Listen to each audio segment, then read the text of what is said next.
अस्सलाम वालेकुम friends, welcome to my channel learn and grow. मैं हूं आपकी टीचर सुमेरा सैयद। आज की क्लास में हम सूडो कोड टॉपिक स्टार्ट कर रहे हैं जो कि चैप्टर 7 है, algorithm design and problem solving में। ये टॉपिक बहुत इंपॉर्टेंट है, तो इस टॉपिक को आप बिल्कुल मिस नहीं कीजिएगा। आने वाले लेक्चर्स बहुत इंपॉर्टेंट हैं। तो आइए स्टार्ट करते हैं। सबसे पहले हम ये देखेंगे कि सूडो कोड है क्या। बेसिकली सूडो कोड हम किसी भी एल्गोरिथम को डॉक्यूमेंट करने के लिए यूज करते हैं। जैसे कि हम अपने प्रीवियस क्लासेस में देख चुके हैं कि हम फ्लो चार्ट्स और स्ट्रक्चर डायग्राम्स को भी इसी पर्पस के लिए यूज करते हैं। पर सूडो कोड की एक अच्छी बात ये है कि जब आप सूडो कोड देखेंगे तो आपको वो बिल्कुल एक प्रोग्राम लगेगा, but it is not basically a programme.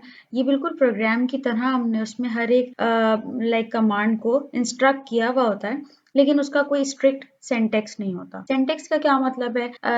आप डिफरेंट प्रोग्रामिंग लैंग्वेजेस में डिफरेंट कमांड्स दे रहे होते हैं। आप कभी इनपुट देना चाहेंगे, कभी कुछ आउटपुट लेना चाहेंगे, कोई वेरिएबल को इनिशियलाइज करवाएंगे। ये तमाम चीजें हर प्रोग्रामिंग लैंग्वेज में आप कर रहे होते हैं, बट उन कमांड्स को एग्जीक्यूट करने के लिए एक प्रॉपर वे होता है उस कमांड को देने का। तो सूडो कोड में आप ऐसा कुछ फॉलो नहीं कर रहे होते। आप सिंपल से कुछ इंग्लिश वर्ड्स यूज करते हैं कमांड देने के लिए। जैसे कि अगर आप कुछ आउटपुट लेना चाह रहे हैं तो जस्ट आप आउटपुट लिख देते हैं। इसी तरह इनपुट के लिए आप इनपुट लिख सकते हैं, क्योंकि यहाँ पर तो हम कोई कमांड सिस्टम को दे ही नहीं रहे। ये तो जस्ट डॉक्यूमेंटेशन के लिए है। सिस्टम बेसिकली एक प्रोग्राम को फॉलो करता है, और प्रोग्राम लिखने के लिए आपके पास डिफरेंट प्रोग्रामिंग लैंग्वेजेस हैं। तो सूडो कोड कोई प्रोग्राम नहीं है, बट एक प्रोग्राम जैसा दिखता है। ठीक है, तो आगे बढ़ते हैं। तो हम सूडो कोड क्यों यूज करते हैं? तो अब होता ये है कि जब भी आप प्रोग्रामिंग लैंग्वेजेस से डील कर रहे होते हैं, maybe sometimes you are finding errors, complexity level भी इंक्रीज हो जाता है। तो सूडो कोड बिल्कुल एक प्रोग्राम की तरह डिजाइन किया होता है।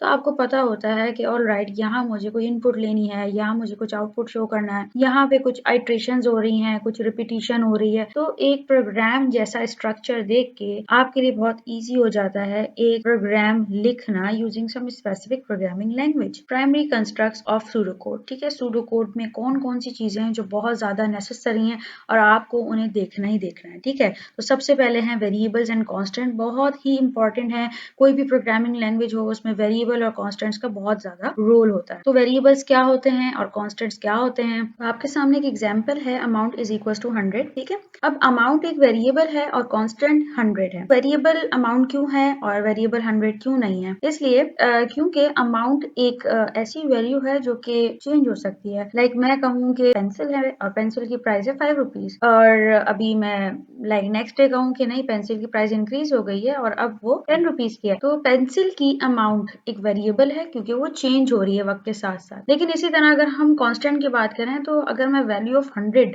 की बात करूं तो 100 की वैल्यू आज भी 100 है और बाद में भी 100 ही रहेगी। 100 एक क्वांटिटी है, जब काउंट करेंगे वो 100 ही रहेगा, वो चेंज नहीं होगी उसकी वैल्यू। तो अमाउंट की वैल्यू चेंज हो रही है। वेरिएबल मींस चेंजेबल, एक ऐसी वैल्यू जो कि चेंज होती रहेगी वक्त के साथ साथ। कांस्टेंट ऐसी वैल्यू जो कि हमेशा कांस्टेंट रहती है, सेम रहती है। तो कंप्यूटर में आप बहुत सारी जगहों पे वेरिएबल लेते हैं और उसमें डिफरेंट डाटा इंसर्ट करते हैं। वेरिएबल बहुत जरूरी है किसी भी डाटा को होल्ड करने के लिए। डाटा अलोन कुछ भी नहीं है। डाटा को सिस्टम में एक जगह से दूसरी जगह मूव करना है, ट्रांसपोर्ट करना है, उसके लिए आपको वेरिएबल की जरूरत पड़ेगी। फिर आप प्रोग्राम लिखेंगे या आप सूडो कोड्स देखेंगे तो वेरिएबल का बहुत बड़ा रोल है। वेरिएबल की दो टाइप्स हैं। एक वेरिएबल ऐसे होते हैं जो कि इंडिपेंडेंट है, उनका किसी और चीज से कोई ताल्लुक नहीं है, जबकि कुछ वेरिएबल्स डिपेंड कर रहे होते हैं किसी और वेरिएबल पे। मतलब कि एक प्रोग्राम में एक से ज्यादा वेरिएबल हो सकते हैं।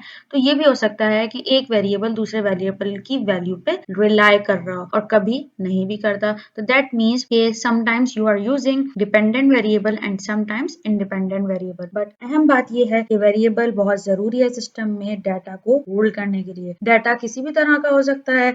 डाटा एक वैल्यू हो सकती है, जैसे कि यहाँ मेंशन है 25 या 100, या फिर कोई भी टेक्स्ट मैसेज है। तो डाटा कोई भी ऐसी वैल्यू जो सिस्टम में आपको ट्रांसपोर्ट करवानी है, वो होल्ड कराने के लिए आप वेरिएबल यूज करें। अब बात आती है कि वेरिएबल को हम किस तरह से यूज कर रहे होंगे, कौन कौन सी वैल्यूज को आप वेरिएबल कह सकते हैं।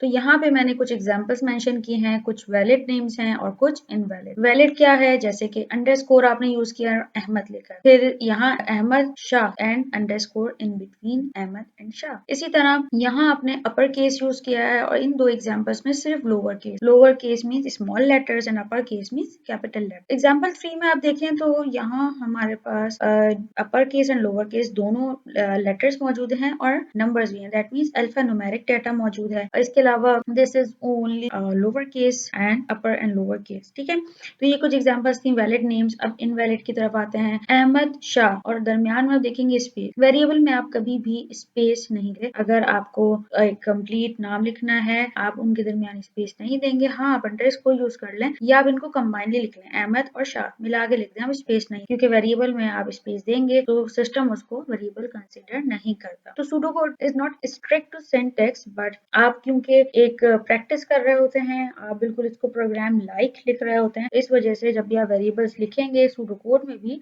तो आपको इस चीज का ध्यान रखना है। किसी भी वेरिएबल में इनिशियली नंबर्स नहीं आ सकते। हाँ, आप पहले लेटर्स यूज कर लें फिर नंबर यूज करें, दिस इज वैलिड। बट अगर आपने नंबर्स पहले यूज कर लिए तो ये एक इनवैलिड वेरिएबल होगा और वेरिएबल कंसीडर नहीं होगा। इसके अलावा आप कोई भी ऐसे वर्ड्स यूज नहीं कर सकते वेरिएबल के लिए जो कि कोई भी डाटा टाइप हो, जैसे कि इंटीजर, रियल या बूलियन। ये तमाम नाम ऐसे हैं जो कि प्रोग्रामिंग लैंग्वेजेस में आप as a data type use कर रहे होते हैं, तो आप इन्हें एज अ वेरिएबल नेम्स को नहीं ले सकते। इसके अलावा एक लास्ट एग्जांपल देखते हैं, total and then you can see a special character here and amount. अगर आप अंडरस्कोर यूज कर रहे हैं दो वर्ड्स के दरमियान तो it is a valid name, but underscore के अलावा कोई भी स्पेशल कैरेक्टर आप वेरिएबल में यूज नहीं कर सकते। अगर आप करते हैं तो वो इनवैलिड होगा। Let's suppose total dot amount, total at the rate amount etcetera. आप इस तरह की स्पेशल कैरेक्टर्स को वेरिएबल में नहीं ले सकते। The next one is sequence, selection and iteration. Sequence क्या है?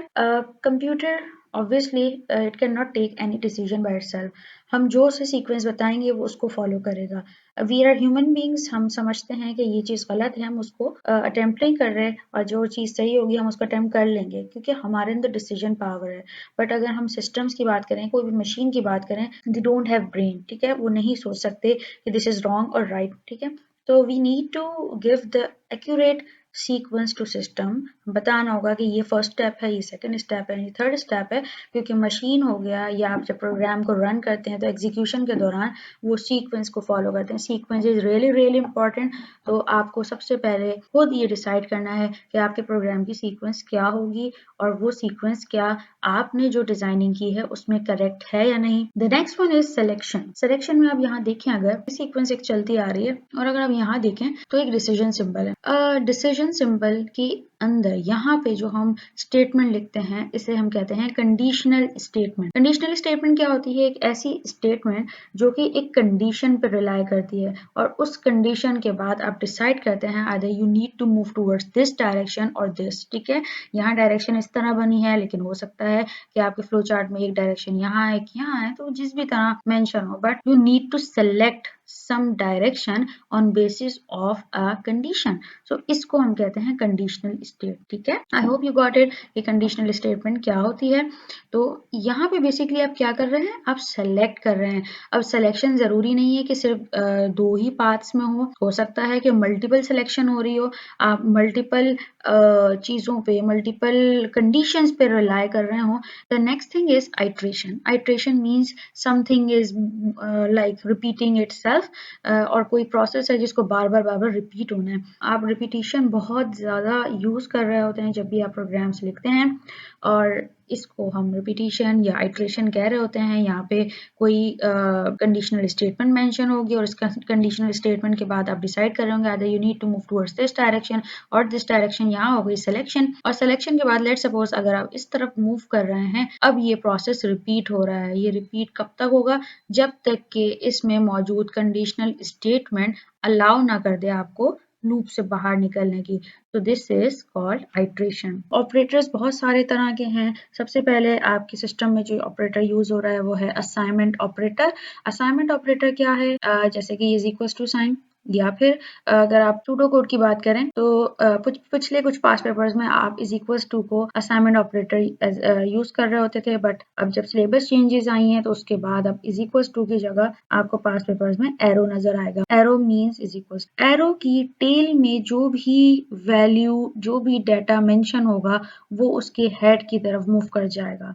अब मैंने जैसे कि एग्जांपल दी थी अमाउंट की, तो यहाँ पर भी अमाउंट ही एक वेरिएबल यूज हुआ है और यहाँ इस एरो की टेल पे वैल्यू है 100, तो ये 100 इस अमाउंट में स्टोर हो जाएगा। तो जो भी आप इसको अपडेट करते रहेंगे अकॉर्डिंगली वेरिएबल की वैल्यू चेंज होती रहेगी। तो ये था first operator, assignment operator. The next one is other mathematical operators, like आप सिस्टम में कभी भी कोई वैल्यूज को ऐड करवाना चाहें, you will use this plus sign, then minus subtraction के लिए माइनस साइन, देन मल्टीप्लिकेशन के लिए आपको ये स्टार नजर आ रहा है, this is called asterisk. Asterisk हम इसलिए यूज कर रहे हैं मल्टीप्लिकेशन के लिए क्योंकि you don't have any multiplication sign in your keyboard, आपकी कीबोर्ड में कोई नहीं है साइन मल्टीप्लिकेशन का, तो आप एस्टेरिक को एज मल्टीप्लिकेशन यूज करते हैं और मोस्टली प्रोग्रामिंग लैंग्वेज में आपको ये एस्टेरिक ही यूज करना है। इसी तरह डिवीजन के लिए आपने देखा होगा एक सिंबल के line and dot, this sign is not और this key is not available in your keyboard, तो आप इस स्लैश को डिवीजन के लिए यूज करते हैं। Next one is this sign, ठीक है, आपको जब भी कोई पावर मेंशन करनी है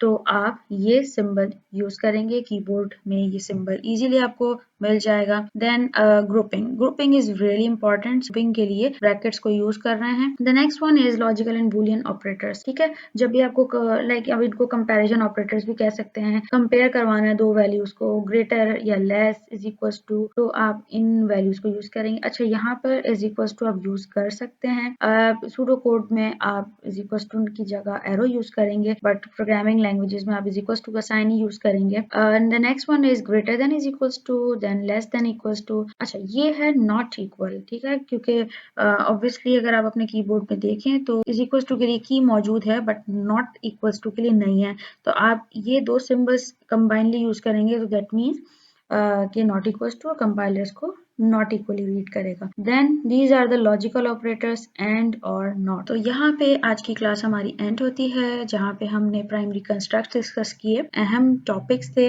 जिनको हमने आज कवर किया है। इंशाल्लाह अपनी नेक्स्ट आने वाली क्लास में हम कंडीशनल स्टेटमेंट्स को डिस्कस करेंगे। तो stay tune to my channel and must watch my next video, it is really really important, and stay tune, take care students, अल्लाह हाफिज़ एंड एंजॉय लर्निंग।